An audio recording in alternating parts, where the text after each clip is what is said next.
guys, welcome to Irish Footy Vlogs. Welcome to another Premier Division review show. We'll start off, Philip, with Derry City and Finn Harps, which is a humdinger at the Brandywell. Finished Derry 2, Finn Harps 2. Junior gave Derry the lead after 20 minutes. Must have scored a lovely goal after 40.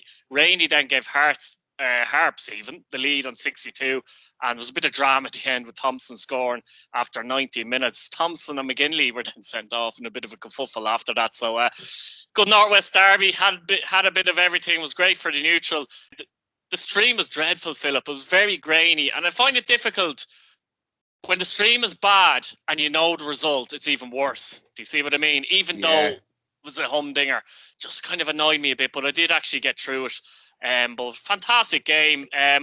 I suppose Derry will be the happier because they scored a late equaliser, but they did do a lot of running in the game in terms of the possession and that. But look, ultimately it's a decent point for both teams, and Harps end that win and run, but they're unbeaten in 7, so they're still picking up points.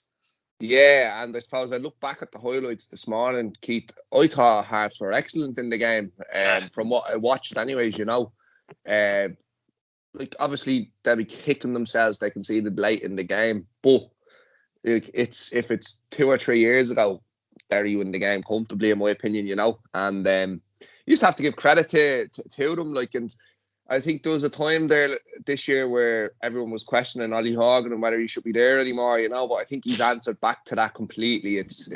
That was just a silly argument at the time, I thought, and I think it's even proven more so now.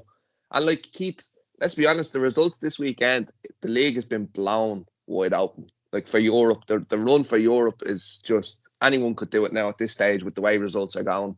But again, look, going back to the game, Keith, Derry might kick themselves as well, because they did have a couple of opportunities that they missed. And I suppose if there's anything that you want, it's to beat your bitter rivals across the road. And they did have umpteen chances to win the game. But again, I think on another night, it could have been Derry running out comfortably. And then I suppose on the other hand of it is, Harps could have done the same with a couple of chances that they missed. But again, that's a derby and that can happen in a game like that. But again, I suppose you don't want to see the scenes at the end where there's people getting sent off left, right and centre. But that's what the game's all about. And it was a big physical game from the highlights that I watched back. And I suppose it was one that was enjoyable, I'd say, for both sets of fans. And look, the result is probably fair on the game. But again, I probably would have had a preference on Harps for Derry to win the game. I thought they just had a couple of chances more that maybe they could have taken.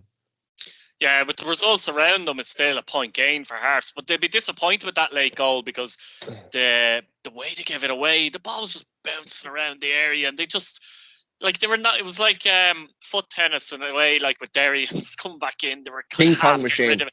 It's just a ping pong machine, as you say. Yeah, and it's always an annoying way, I think, to concede a goal. They'll be absolutely pissed, to be honest. Someone didn't just get it out for a throw in or get it, 30 yards down the pitch, just put something. So yeah, and it kind of led to an inevitable goal essentially from Thompson.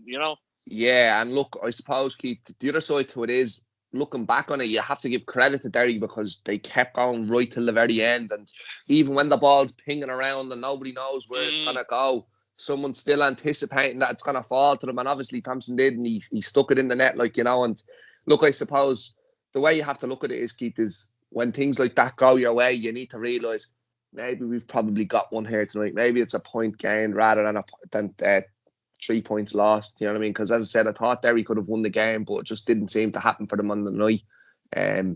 But again, that's football for you, Keith, and you have to keep playing to the last minute, and you can't switch off, and you can't let that happen in your box where the ball is bouncing around, especially in the 90th minute. I suppose from a Harps perspective, they were lucky it wasn't 2-2, and then that was the winning goal, because they'd have been absolutely livid. I could only imagine Ollie Horgan in that dressing room anyways after that goal going in the other night, let alone if it was to lose the game. So I think Harps will look at it probably over the weekend. I'd say Harps fans, I'd say us will look at it and say, maybe on the night we thought it was a bad point. Probably isn't, though, when you think about it in all realistic terms and how they were 2 months ago. Yeah, absolutely. You finished Drogheda United 3, Bohemians 2 ahead of Game Park, and this game was mental as well. This had everything. I was there, and obviously Drogs went into a 3-0 lead at half time. Doyle penalty, Redmond, Adiemo, who by the way I thought was superb in the night. It's the best I've ever seen him play for Drogheda. He gave Drogheda everything that Tim Clancy would want And Tim Clancy can point to him and look at that and says, there, that's your standard. I want to see that, because his movement was excellent. His work rate was excellent, his closing down, and got a goal as well. But the penalty for Drogheda, I have to say, it's not an awful decision, but I think it's the wrong decision. It's just outside the box. But I have to say, I was there. It was impossible to call. It was like, is that penalty? Is it a free? It wasn't like that's a shocking decision by the officials. Let's be honest about it here. It was a very difficult decision, but it was definitely just outside the box. Second half balls came back into that goal from Burke, by the way. I missed it, Philip. I didn't even see it. No way. Annoying. I didn't see it. Because it was the second half, it just literally started. And I was fiddling on my phone because I was footage or something. I was kind of doing a bit of editing as I go along sometimes. And bang. Next thing I see Adamusu. How that happened? I'm looking around at the guys and they're going, he's after scoring for the halfway line. But I watched it back, obviously, and unbelievable strike. That got Bowes back into the game. Devoy came on at half time. He really started to play and make them tick. They got chances. They did get a penalty, and actually Kelly had a great chance at the end there. Brilliantly saved by Adamusu. They nearly came down back from 3-0 to get a 3-3 draw, which would have been unbelievable. However, the first half, Keith Long must have killed them at half time, because the first half performance was completely, unacceptable. I'm not just saying, and this is an issue of how it Bowes at times, different times this season when it's come to the games in the league. They were bullied in that first half. They really were. Phillips, Deegan, stuck in, getting kicks in. Not, kicks, but you know what I mean? Getting really tight to the Bohemians. Getting really tight to the Bohemians players, not letting them play, but being able to play themselves. And it reminded me of Drogheda, Philip, though, earlier in the season.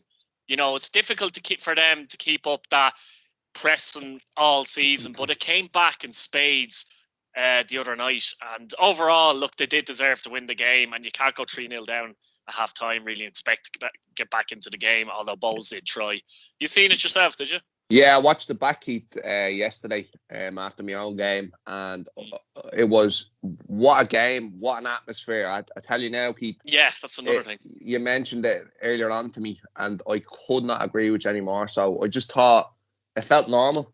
Football felt normal again, and I suppose it's getting back to that stage, but this felt like a game in 2019 before the pandemic. You said that, and I agreed with you. It was great to see. I'm sure Paul Featherstone's delighted. He had a great weekend, apparently, up in Drogheda. I think he was there. Yeah, I seen his flag at the Cardiff. Yeah. And I suppose, look, the game itself, Keith, wow, what a game of football. But I have to say, I have to agree with you. Drogheda were brilliant, but Bowes were miserable in the first half and got everything they deserved. And I suppose I said it, Keith. I did call it. I didn't think it'd be as I thought it would be a bit more comfortable for Drogheda. But I seen it at half time, 3-0. I was saying to myself, jeez, like I didn't think they'd be that bad. Like, and I think it just goes to show. I think Bowes have put themselves in a position where they're in trouble. They need to win the cup, in my opinion. Now I know there's games in hand or whatever you have around you, but the league form is, regardless of having games in hand, you've seen it that if they play anything like that first 45 minutes in the rest of their games this season, the same thing will happen. They'll end up losing Philip, games. They're eight. Just explore that a little bit. They're 8 points behind Sligo with 2 games in hand. But that's assuming they win their 2 games in hand. They're 2 points behind Sligo, and they probably won't win their 2 games in hand, more than likely. Yeah, and in this context, Keith, what we're talking about right now, Keith, it's not in their hands. It's out of their hands, and that's something you don't want as any club. You know what I mean? And I suppose, with the way Bowes play, Bowes are an emotional club, and when it comes to the likes of wanting to play in Europe, like those big games, like if they don't get that next season, it's a disaster. It is a disaster, and like again, they do have a chance in the cup, but you don't want to be putting all your money on that, because at the end of the day, that can backfire on you big time as well. And look, I suppose there's even more pressure on them now to go and win it. But again, I suppose Drogheda, Keith, let's talk about them, because they were absolutely phenomenal. And I think you were bang on with what you thought about them. I thought it was the Drogheda of old at the start of the season, where I thought they're actually better than that, to be honest with you, the way they went about the first half. But at the same time, in the second half, Keith, I thought they could have easily lost the game. The way the second half went and the way the momentum swung for Bows, it looked like they were getting back into it. The Drogheda goalkeeper, I can't even pronounce his name, but what a performance! Adamusu, yeah.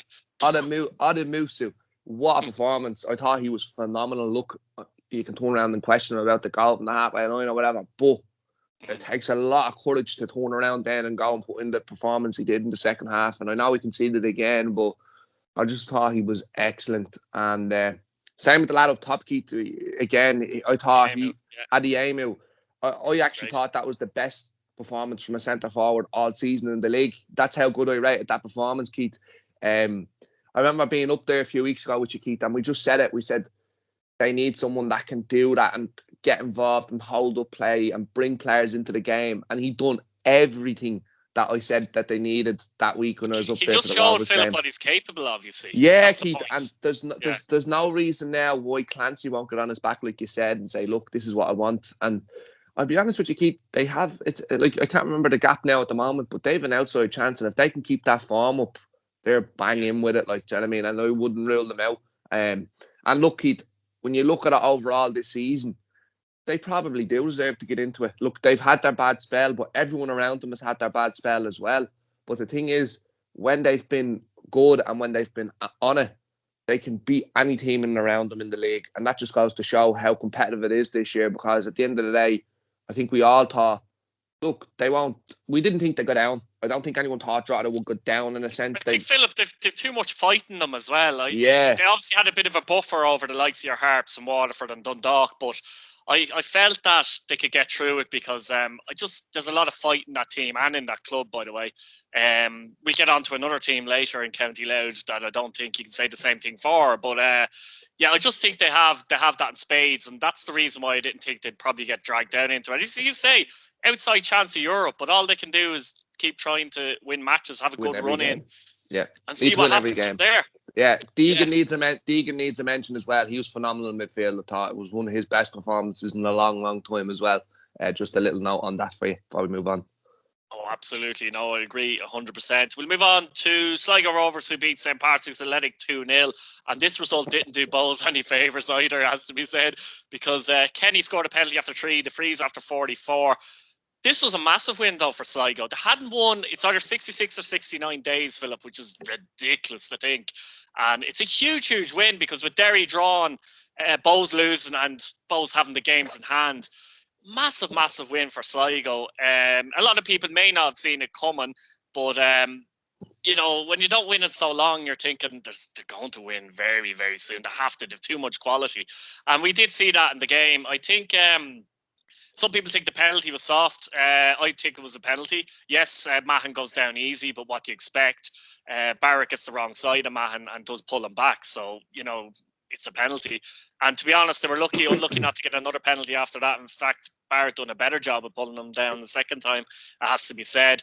Pats will argue they should have had a penalty. Ben McCormick probably as well, in my opinion, to be fair. Yeah, it was. I thought so as well. But Pats were 2 down at that point as well, so it was difficult. But I just think with Pats' first 20 minutes, Sligo were very good in the first 20 minutes, but Pats were all over the place from an organisational point of view. And that's 1 win and 7 away games for Pats, Philip. And I've seen that kind of trend in those games. They've conceded a lot of goals. I know people are saying they've been missing defenders. I understand that. But I do think you got to have a bit more protection there. Barrett and Bone aren't the quickest of players. Completely exposed. That high line exposes slow defenders as well. And it means everything is last ditch if you're going to make a tackle, or if you get caught out once, it's a goal. And Sligo did test that. Kenny and Wright made inroads, made great runs down the channels, and really did expose that, I think, as well. And, you know, Pats just, you know, they got into the game after 1-0 up after about 20 minutes, started to play it around, but they didn't really create anything significant. Smith had a chance that went over the top, but, you know, Sligo, I thought, created the better opportunities when they got them. I think Yaris made 1 good save in the second half as well. Can't remember who it was from at the top of my head, but he definitely made a good save there. And ultimately, I thought Sligo fully deserved to win the game. How did you see it?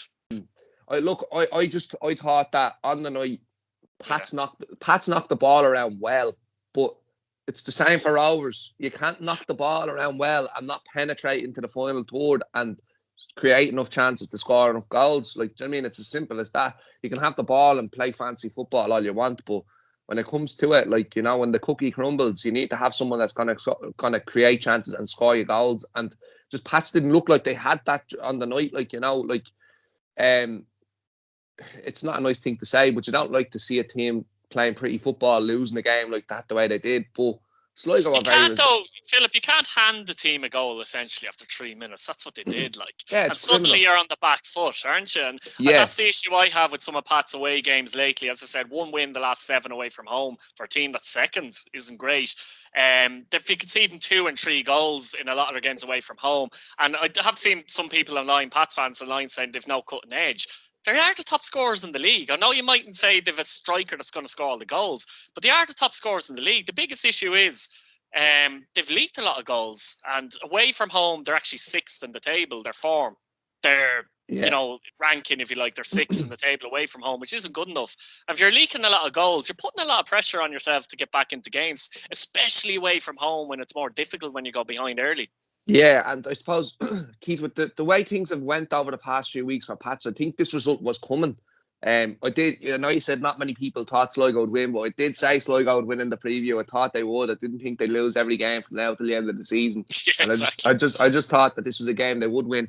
But just the way the game was going, Keith, and after going 1-0 down in the first few minutes, like, you can only give credit to Sligo, because when you go into that position, being in such a poor run of form, like, it's easy to shut up shop and say, right, we're gonna try settle for what we have here for a while, anyways, for the first few minutes. But Pat's got the ball, knocked the ball around. But saying that, Sligo didn't just drop in. Sligo tried to press and win the ball back at times, you know, and I thought that was good to see.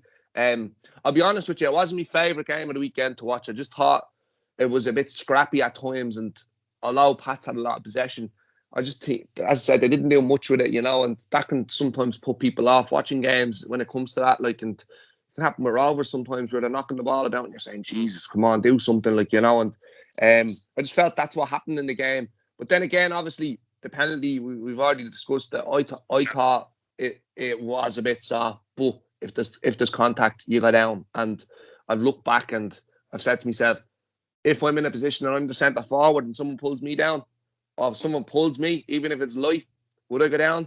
Yes, absolutely I would. Do you know what I mean? And I think the thing is, like, even if he doesn't get pulled down, I think he fails to control the ball, because the way the ball's coming in, I just think he doesn't... I don't know if he's able to score the goal, but again, as a defender, you can't take that chance, and he did pull him. What's frustrating is that Barrett does it again and gets away with it later. Yeah. In fact, this one was even more stonewall, I think. I think that's the thing with the refereeing, Keith. We'll probably chat about it a bit later on, but it's trying to find the consistency. Do you know what I mean? And I think the result now wasn't affected. I thought Sligo were comfortable in the end when it came to when the cookie crumbled. As I said, they deserved to win, in my opinion, with what they'd done in the game, even though it wasn't fantastic and it wasn't great to watch. But they did deserve the game. They did deserve the result. And thank God that the decision from the referees didn't affect the game. I suppose you could turn around from a Pat's perspective and say, well, we should have had a penalty and we didn't, and that could have changed the course of the game. But again, I think if your Pat's coming back down the road, if your Pat's fan coming down, a little bit, I think. Yeah, exactly. Yeah, you're saying you're playing a game of what if. And I know referees shouldn't be influencing what if decisions, like, but at the same time, I thought Pats didn't deserve to win the game, and I just thought this result was coming, Keith, in the sense that they kind of got away with it for the past few weeks with the injuries and suspensions and what have you. And I'll be honest with you, when they won there last week, I said to myself, Jesus, how have they got away with this? Like, with the squad they have at the minute, absolutely decimated, and suspensions and what have you not. Like, it does catch up on you. And again, a team like Sligo, let's be honest, they've been on a shocking run of form, but they are still a good side. They are a good side, and you can't take that away from them. Like, and I suppose massive difference, Philip, was Bulger coming back into the midfield. And yeah, to be honest, big difference. He did a job on Forrester. Forrester wasn't dreadful, but he did a job on them, to be fair. Yeah, I thought, to be honest, Keith, I'll be completely honest with you, without being too harsh on Pats, because they have been decent this season. I thought everyone was really, really poor. I thought Alfie Lewis was shocking, couldn't get a kick. I thought Forrester couldn't get a kick myself, to be honest with you. And I know other people might say, well, look, he done his best and he knocked the ball about as well as he could. but he created very little, Keith, when it comes to it, you know, and you can't expect to win a game if your best players in midfield aren't performing and aren't putting in a shift. So I think they got everything they deserved. But again, you have to give credit to Sligo because I thought that they were excellent with everything that they did do, even if it wasn't pretty, Keith. So I think both sides need to build on this. I think Pats need to step back and say, right, we've got what was probably coming with the injuries that we were missing, or the players we were missing. So let's try put a line through that and get another run going. And Sligo need to say, that's brilliant. We've got a result against a side here, and we've got ourselves that bit closer to them. Let's try go on a run till the end of the season. I think that will happen for Sligo, to be honest with you. As you said, Bulls are coming back in. They look really good, and I think they will go on a bit of a run now. So overall, it wasn't the best game to watch, but you have to say it was a big game and a tight game, and you have to expect that sometimes in matches like this. Yeah, it's very much in Sligo's hands as well, and they've had injuries as well. We have to throw in, like, some Mahan has been missing for certain times, Buckley, and that McGinty missed a few games as well. But when they have their best defence available, they're actually as good as Shamrock Rovers' defence, to be honest with you. Their record is excellent as well, and I think that's key to them moving forward now, I think, too. Yeah, 100%. Moving on to Shamrock Rovers, and they had a 2-0 win against Waterford at Tallaght Stadium. And this was potentially, look at them laughing like a Cheshire cat already.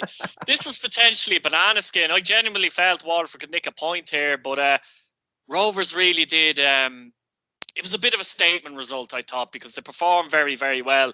There was a few question marks about Harvey in this game as well, it has to be said. But I don't think he affects the result too much. One of the free kicks, I think, was never a free kick. But I'm looking at that and I'm saying to myself, yeah, but Danny still has to score that free kick, in which he does. Murphy made some good saves in this game as well. You know, Rovers were full value for the win, let's be honest about it. And look, they're 3 points out of passive, 2 games in hand. You know, people are trying to cling on to a title race. I've never said, I don't think there's a title race. That's my opinion. My opinion is Rovers have been in second gear for most of the season. Even if Pats beat Rovers next week, let's say, they're level. But Pats have to win 6 or 7 in a row, in my opinion. I don't think they're good enough to do that.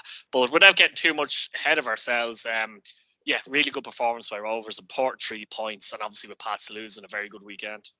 Yeah, it was brilliant. Bows lost, Dundalk lost, even though they're irrelevant. But do you know what I mean? It was fantastic, Keith. And I tell you now, you can hear it in my voice. I sang from start to finish, and I have to say, I want to say before. That's still the effects of that, is it? Yeah, I'm in a bundle, man. I'm in a bundle. I was trying to shout there yesterday at my own match, or my goalkeeper. I was trying to shout to me centre half, get back in, and my voice just went on me, and everyone just started laughing. It was like, Jesus Christ. Anyways, but what I was saying was, before I want to talk about the game, Keith, I want to give a big shout out to the Waterford fans that came up, because they sang all night. And they really did sing all night, and they didn't have a lot to get up off their seat from, but they kept going. So credit to those lads. And I know you didn't get the result, but you usually get a few results in the coming weeks, because I thought Waterford were really good. Keep the decision right now on the free kick. I'm going to be honest. I thought it hit his hand. Did it hit his hand at all? Did it bounce from his arse onto his hand? Did it? I don't know if you've seen it. Yeah, no, I did see it. I think if it hits his hand, I think it's very harsh. It's too quick. Do you know what I mean? It happens too quickly. Yeah. So that's my point, I think. Yeah. My point on it is, Keith, right? And look, because imagine that was inside the box. You're saying, oh, it is harsh. It is harsh. And as I said to you, Keith, I've done the refereeing course last week, right? I said to myself, I'm gonna go do it because I want to know. I want to try put myself into a League of Ireland officials' shoes, right? And Rob Hennessy, fair play to him. I know I've gave him a bit of stick sometimes on the channel, but the way he explained a lot of things was really, really good. And this was a really important thing, because I remember the first time I seen this, I seen it live, obviously. I thought it was a free kick instantly. And the reason why is, right, if you fly into a tackle or a block to try stop a ball, it doesn't matter how close you are. If your hand is even slightly up, you are going into that tackle to try and make yourself bigger. And if you do that and the ball hits you, it has to be a free kick, a penalty. It doesn't matter. If it's a shot on goal, even more so, because you are blocking a chance. Do you know what I mean? You are stopping someone from getting a shot on goal. Even if it hits your arse and bounces up onto your arm, you're still, like, his position for his arm was in an unnatural position. And look, I know everyone's going to say, oh, he's Rovers and he's biased and stuff like that. But there's a decision we're going to talk about later on where people thought it was harsh as well. And I thought the referee got it right. So this one, I do think he got it right because it bounces off his arm and bounces off his arse and hits his arm. But his arm do you think the rule is a little harsh though, maybe? You could argue that. Because I often find in these situations that sometimes the referee technically can be right, but I don't like the ruling, let's say. Yeah, but like you need to look at, if you look back on it, Keith, he does turn his back on it as well. Like as he jumps in, he goes like this. Do you know what I mean? But is that natural? Is it natural to kind of turn your back slightly? I don't want to go fully in with the balls everywhere. That's true. Yeah, it's a little natural, you know what I mean? Though it's a natural thing. You kind of come. Yeah. If he goes in straight like that, Keith, it probably does catch him in the crown jewels. But like he does. I know you have to be brave, but there's a subconscious thing where you. Yeah.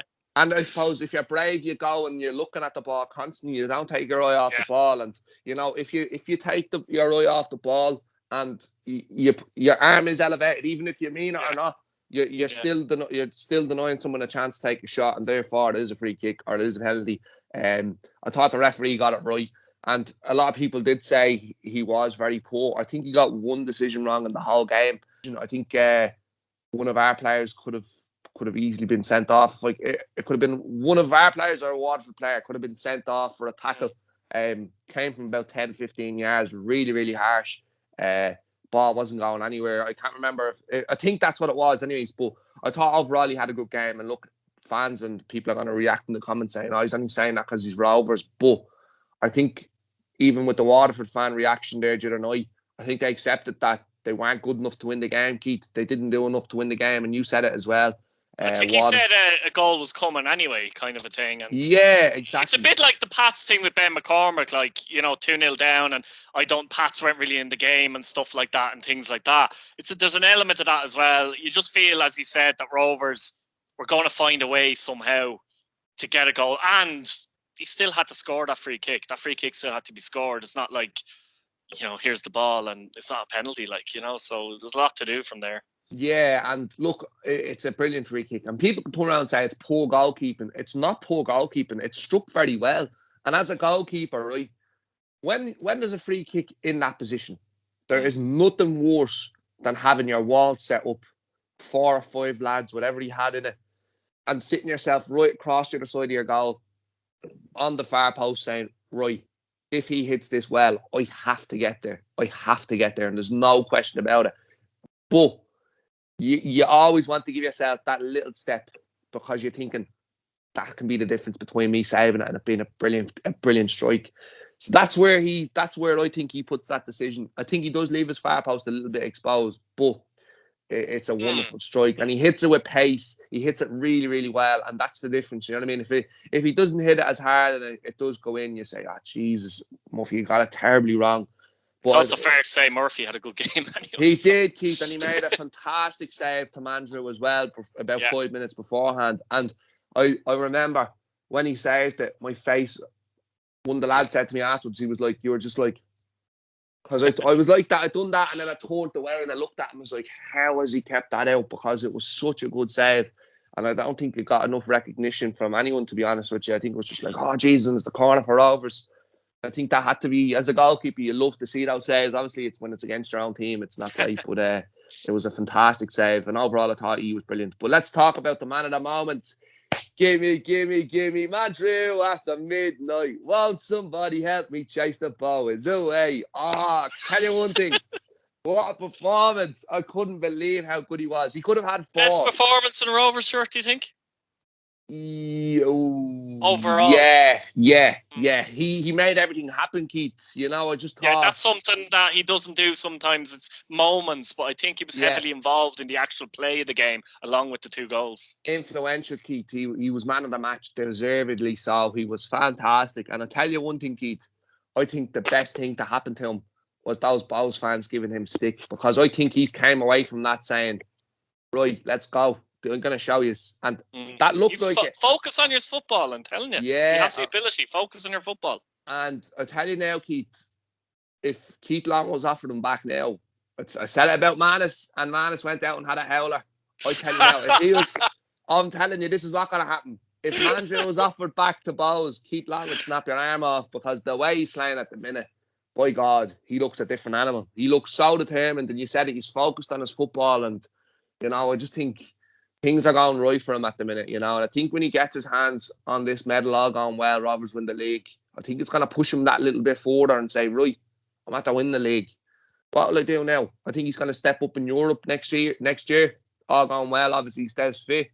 And I do think a move is, I think if he can keep this performance, not over the season, this performance, if he can keep up this level of performance that he's putting against Waterford, I think he'll go abroad. I do think he'll get over to England. And look, I know he's at that stage in his career where he needs to get it in the next year or two because of the age. You know what I mean? I know he's still young, but going across, like I thought Scales was getting onto the stage where 23 or 4 is generally the limit. Yeah. I think. No one wants to take a chance on you then after that unless it's lower leagues of English football. And I don't know. I just think I think he's capable of doing it, Keith. I think you'd agree with me saying he is capable of doing it.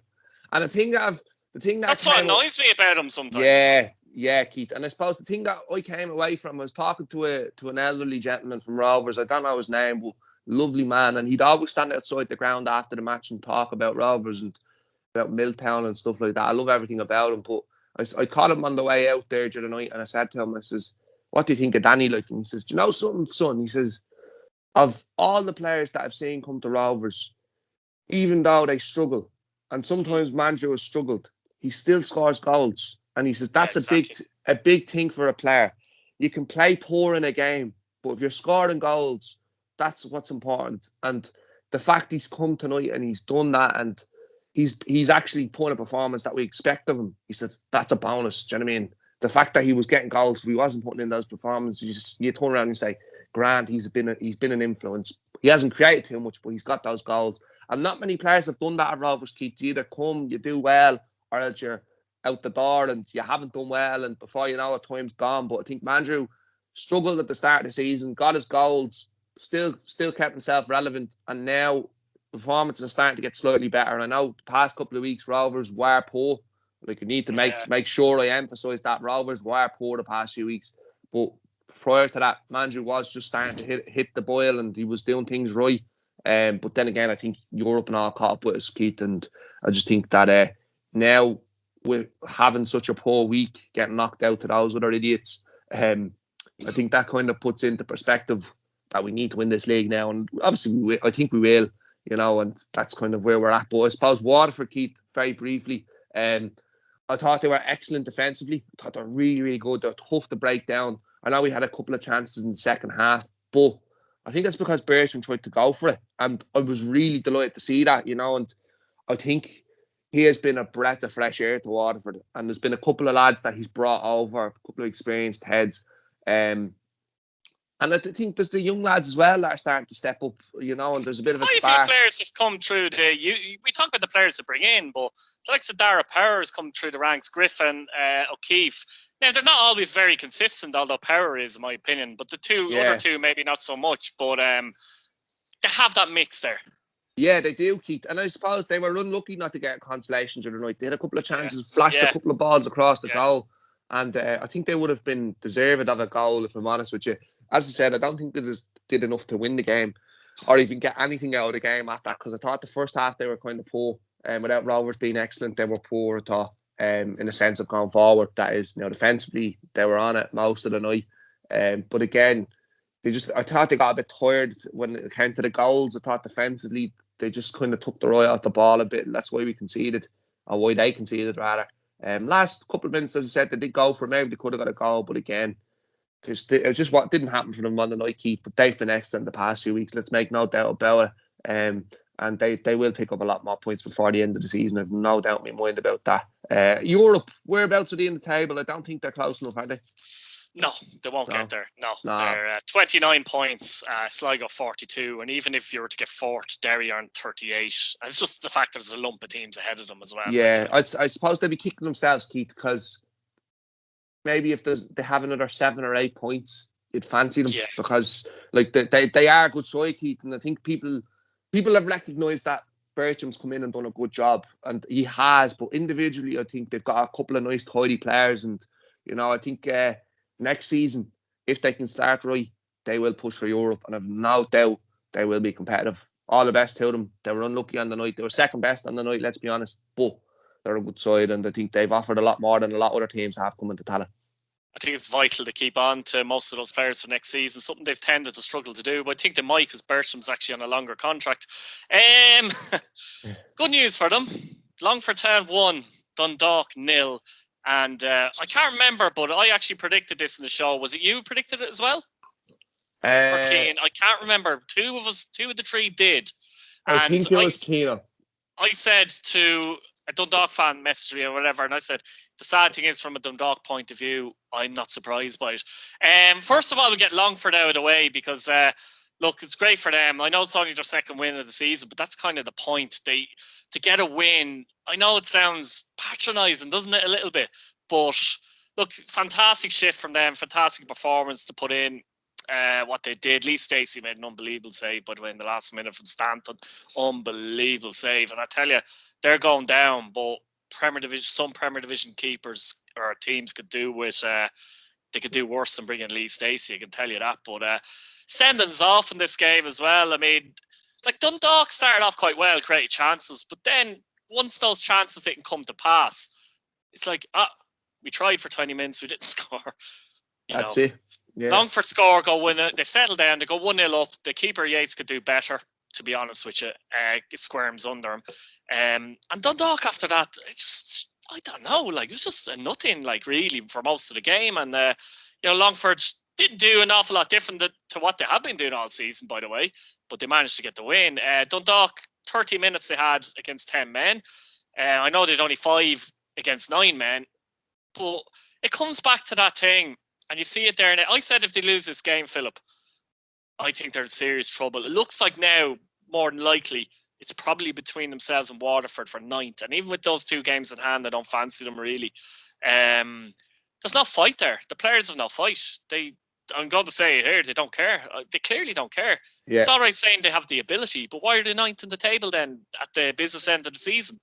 Keith, I'm telling you now, Keith, Waterford will finish above them. There's no doubt in my mind. Yeah. The way they've been. Yeah. There's no doubt in my mind. And for a start, they're an actual team, Waterford. Like, Yeah.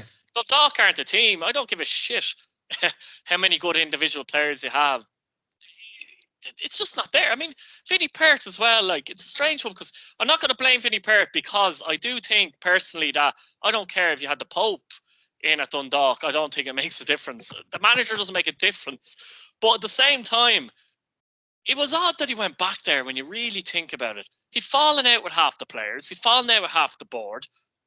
How do you go back into a situation like that anyway? I'm not saying maybe another manager doesn't make a difference because they're just in the shits basically, but just very odd. He's in the media every week talking about Stephen Kenny and the Irish job and all that, which is fair enough, I think, if you're not really a manager of a team and talking about tactics and what Kenny should be doing and all this kind of thing. But yet he's managing a team that are struggling in the League of Ireland with the biggest budget. None of it makes sense to me.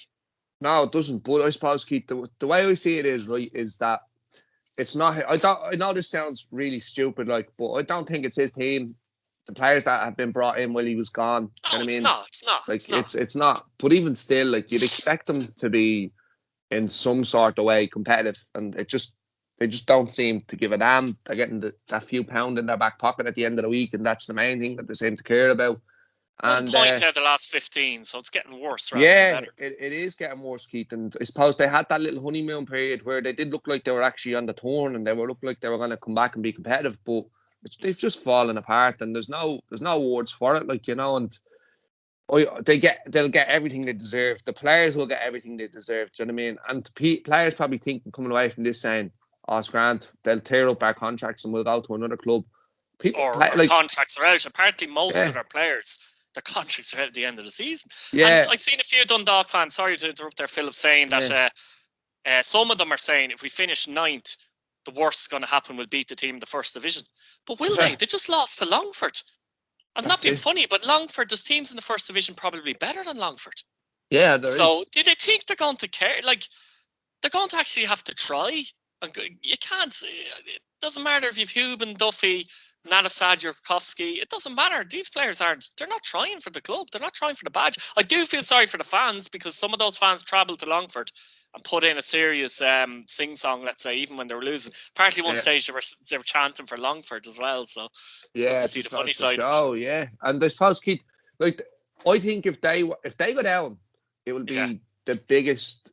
It would be the biggest, like, maddest story in the history of the league. Like, do you know what I mean? Like, I know we went down there a long time ago now at this stage, but like when we went down, there was a lot of off the field stuff going on, and I think, look, Dundalk weren't a big club till about 10 years ago. Let's be honest, in terms of big club, like, you know what I mean? 12, 13-ish. Yeah. 13, 14-ish, yeah. Yeah, but like, even with what's happened, the sustainability that club has had, you'd never expect. I don't think anyone would have expected them to go down, like, in the next 10 years. I'd have thought that anyways. It's like, become, it has actually come now realistic. Like, it's realistically they could go down. Let's be honest about it here. Yeah. And realistically, you're saying and I'm saying that we feel genuinely that they're likely to finish ninth. I personally, myself, Keith, I'll tell you my words, I think they will. I think they are going to. I think 100%. Like 75% there. Yeah, well, I just don't see how they turn it around. The way Waterford are playing, the way, like, Harps. And the annoying thing is, like, do you know what I mean? They beat us up in Oriel there during the season, like, do you know what I mean? They beat us, like, and you're kind of saying to yourself, like, I know we were unlucky and we had a couple of chances in the game. That's because it was a big game against Shamrock Rovers. I wonder if they're playing Shamrock Rovers next week, or even a Pats or whatever, they might be better. Like, I don't know. Like, yeah, like, it drives you up the wall, and as a fan, you'd be disgusted. Like, and I think that's something that obviously a lot of Dundalk fans are, but at the same time, you just, like, they get, as I said, Keith, they're getting everything they deserve. But let's talk about Longford for a minute, actually, Keith, because I know they got the big result that they needed, and I suppose they are probably taking a back seat in the context that everyone's talking about how poor Dundalk were. Longford were brilliant in the sense that with the resources they have, do you know what I mean? I'd say their budget is not even a tenth of what Dundalk's is, do you know what I mean? And they've gone out and they've beaten them. They've played with 10 men for a good period of the game, 9 men for a few minutes as well. But look, it wasn't a pretty game of football, Keith. Let's make that clear. It wasn't definitely not a pretty game of football. I watched the highlights this morning and I didn't watch the game in full, and I don't think I will go watch it in full, to be honest with you, because it just looked real scrappy at times.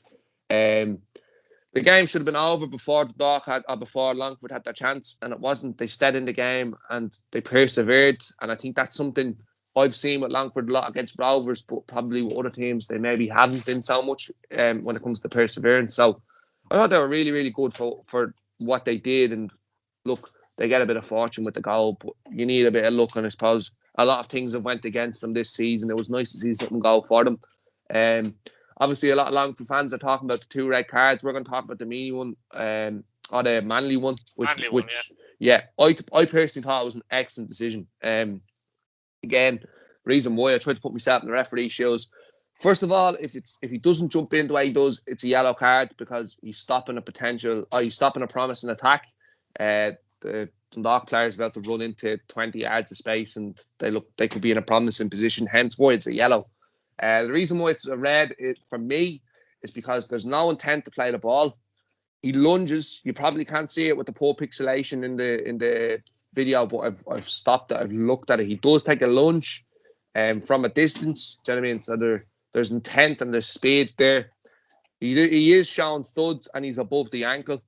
And the main thing I suppose I'd say is he trying to play the ball? Absolutely not. There's no intention to play the ball. I don't really know what he's thinking, to be honest. He's trying to take him down. He's trying to take him down. That's what I mean. That is what it is, Keith. He's put himself in that situation. I think it's a red card personally as well. But even if you think, say, someone thinks, oh, it should be a yellow or whatever, but he's put himself into the situation at the very least that he's given the referee a decision to give him a red. It's a pointless challenge as well. Yeah, and look, I suppose let's be honest, I think personally he's a bit tired. He was Monday running. That's my personal opinion. But let him go then. Yeah, let him go. That's the best thing to do. Yeah. He takes a lunge, and you can't leave the ground like that with the player, like with the player in front of you. You're not, like, the ball's on the other side of the player. There's no chance of him playing the ball. His studs are up. He's left the ground. There's speed and intent in the tackle. He's like, let's be honest, the Dundalk player can't, like, whether you say, oh, he wouldn't have done that or not, he could have snapped his Achilles. With the way he goes into the tackle, he could have snapped his Achilles. He could have been out of the game. And I suppose Rob Hennessy made this very clear again in that course of done. He was brilliant. Is he going to put the player out? Is he not trying to injure the player, but is he putting himself in a position that he's going into the tackle where the player could be injured and out of the rest of the game or out for the rest of the season? And the answer another to thing, that, Philip, I'll just throw in there. If you know you're going to get a yellow card from that type of challenge, there's going to be more of those type of challenges. Yeah, and which lends to more danger. Yeah, and because you can't say do someone that. could snap their Achilles or whatever. So if you know you're going to get a yellow card for that, oh geez, you get a yellow card for challenge that. Might do that more often late in the game and stuff. Yeah. So we don't want to see that. Is the point? Yeah, that's why it's a red as well. Yeah, Keith, you're bang on. That's a brilliant point, actually, Keith. Do you know what I mean? And that's something that, like, I am the first person to come on here, Keith. You know me with referees. I will give referees not abuse. Let me make that. There's no doubt about that. Yeah. Yeah, let me make that word correct there. Not abuse, but I will give stick to referees. There's no question about it. You know that I do that. And look, I tell you now, people turn around and say about the Rovers decision, and a lot of people are saying last night that this wasn't a red card, but it was, and there's no question about it. The referee got it right, and I have to say, that decision alone, it's a big decision in a game. Do you know what I mean? Already down a man, and I don't know if that was the first or the second one. I think that was the second one. That was the later one, actually. So, there's even more. You might have a point with the tiredness there as well. Actually, yeah. There's even more of an emphasis, though, Keith, is the referee. Like, Rob made a good point as well. No matter what decision you're making in a game, there's always going to be at least 11 players that don't agree with you. Do you know what I mean? And I think the fact he's already sent the player off, and then there's another tackle that is a red card, it can be hard for a referee to give that decision. And I think it takes a lot of guts, and it was brilliant. And I thought you got it right. And look, we can talk about that all night until the cows come home, but we want to talk about how poor Dundalk were and how good and resilient and relegated poor all season Longford have been in this game, because it wasn't the best game of football, but yeah, you love to see this sort of story with Longford going and doing a job on them. And that's what we love this league for, Keith. Anyone can win on any given day. And I go back to your point, Keith. Not every team will lose every single week of the season. Longford looked like they were at a stage where they were going to do that, but they didn't. And credit to them. And their fans got a result. And look, they know they're down. They know that they're going to be playing First Division football this season. But fans still paid money to go and watch them. And that was great to see. And I think they got what they deserved. So well done to Longford. Well done to their fans. They were really noisy as well. Dundalk, I feel really sorry for your fans, but I don't feel sorry for the club. It's a mess. It's a disaster. And you're going to be in a playoff this year. So get your banners ready, because someone's in trouble. I don't think the fans even feel sorry for the club. But we'll leave it there, guys. Let us know what you think in the general discussion. Any subject, any game. You know yourself. Let us know in the comments. Subscribe to the channel. Hit your bell notification button. And like the video. Thanks very much. Brilliant. Okay.